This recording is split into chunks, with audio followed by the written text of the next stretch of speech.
Hey there, I'm Lara. Today I'd like you to open up your side seams a little bit.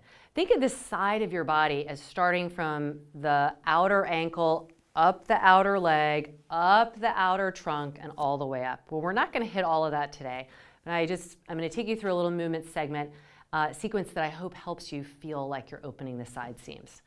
So start off in all fours, and this might feel kind of funky, but start to wag your tail, just like a little dog would wag his tail.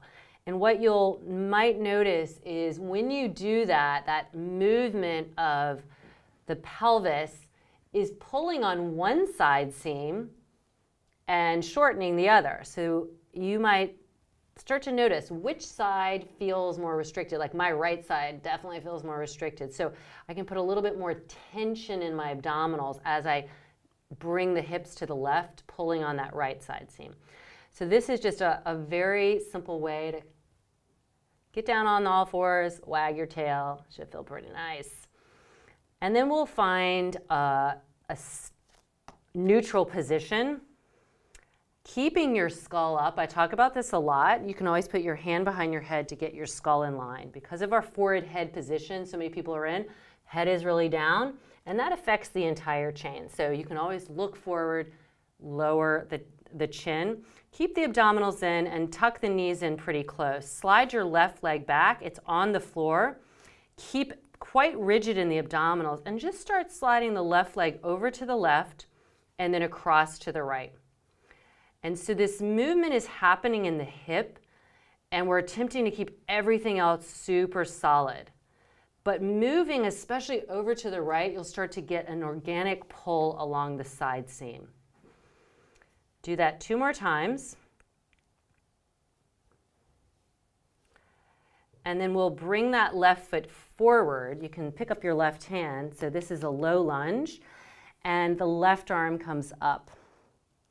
Now, if you've got some space to go, you can return your left hip so the left toes point out.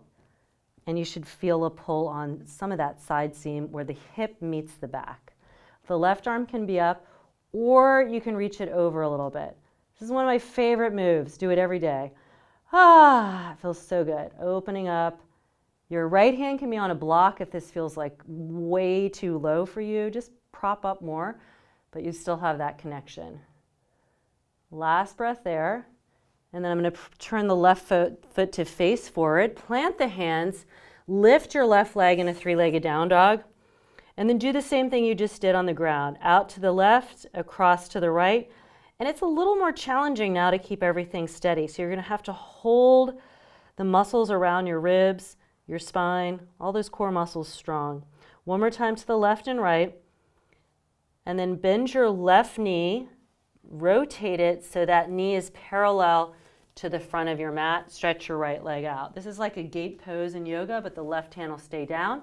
It can also be on a block. Feel here from the right outer leg all the way up, side seam, reach it. Really reach like you're stretching for something. Holding the left glute strong. Big breath here. And then we'll come back around onto all fours. Set yourself up again, skull is lifted. Slide your right leg back. Everything stays steady as you slide the right leg out to the side. So this is just along the floor. I always think of this as like a windshield wiper, but the windshield wiper is not going to fly off of its base because, you know, the base is your steadiness, your spine. 2 more here, holding the arm strong. And then the last time, we're going to bring it back and pull it through for a 90-90 with the left hand on the floor or a block. Firming the left glute, right arm comes up, and you can rotate the right hip so the toes point to the right.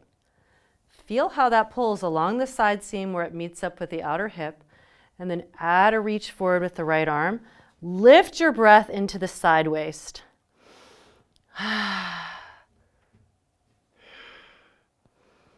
2 more breaths here. This should feel so good. It's really like getting uncorked. And then bring the right toes facing forward.